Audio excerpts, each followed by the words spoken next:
15 years. Yes po.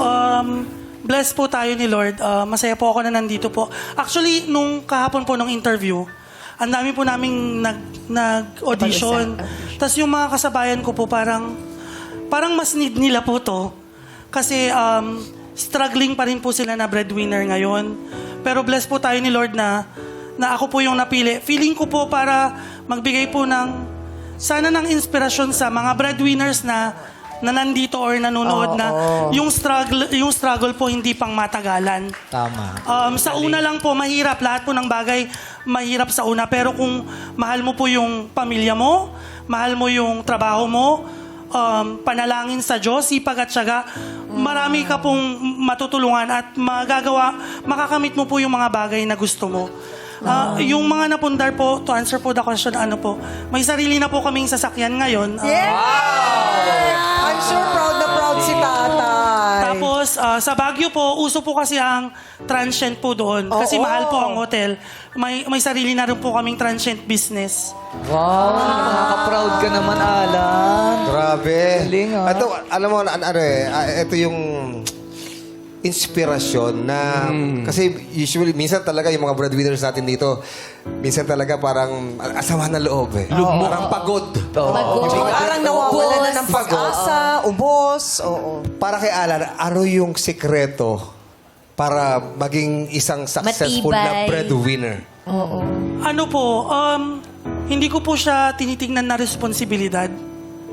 Kasi kung mahal niyo po yung pamilya niyo, hindi po siya magiging responsibility. It's out of pure love po. Kasi po, namatay po yung nanay ko ng very young age. So, pinangako po sa tatay ko na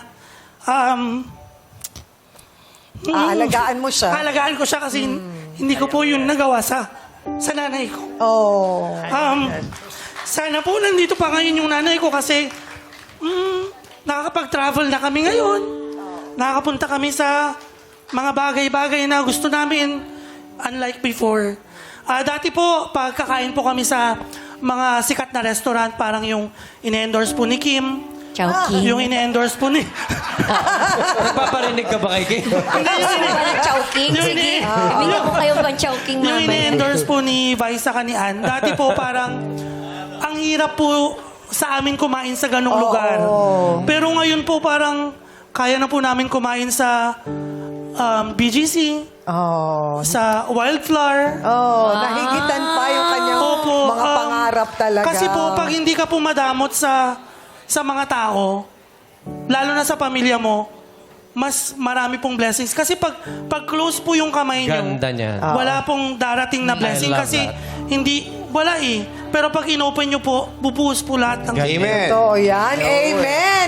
At dahil mahilig sila kumain sa labas, may dinner date kaming pamaskong handog para sa'yo at sa iyong fiancé. Naiiyak si Grace. Diba? May pa-dinner date din tayo. Galing na. Actually, gusto ko lang kamustahin yung mga kapatid niya na anak din nung Tatay tatay niya. niyan, dalawa. Kamusta sila? So, Bilang sinusuportahan mo sila. Yung isa ko pong kapatid na nasa amin, senior high school na po siya. Mag-graduate po siya ngayon. Tapos, Yung iba? nasa kanya po kung gusto niyang mag-college or hindi. Kung gusto niya po mag-work, susuportahan. Kung gusto niya po mag-college, basta able po ako, tutulungan ko po siya. Generous naman ni Alan. Tapos yung dalawa ko po kang kapatid, nasa ina po kasi nila, wala sa bahay namin. Okay. So from time to time po, pag pupunta sila sa bahay, lalo na pag sinasabi ni Papa ko, bigyan mo ng pera, binibigyan ko po. Pero sana, dumating yung panahon pag nakagraduate na sila, yung mga pinapaaral mo, ikaw din graduate na sa pagiging breadwinner. Yes. Para yung sarili mo naman ang iisipin mo. Opo, yun po yung pangarap ko para sa mga kapatid ko.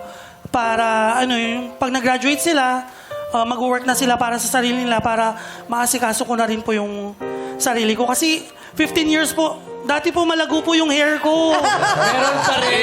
Sabihin kay Ayon. Gusto ko ba sabihin kay Ayon? Bakit? Sir Ayon, yung buhok ko po kasi, yan po yung marka ng 15 years of hard work. Sabi nga ng daddy mo, darating ka rin dyan. Uy!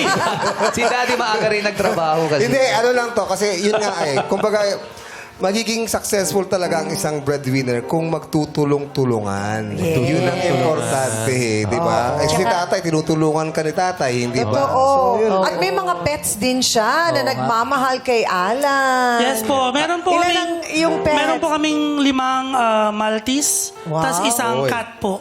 Tapos si Papa po, since wala na po siyang... Kasama. hindi na po siya nagtataksi. So, in return po, hindi namin siya dinemand or inubliga. Siya po yung nag-aalaga dun sa mga pets namin pag wala po kami sa bahay. Like, siya nagpapaligo, siya nagpapakain, siya po yung naglilinis ng mga dumi. So, more on, kami lang po pag matutulog na. Yun po yung tulong ni Papa sa amin. Nagtutulungan.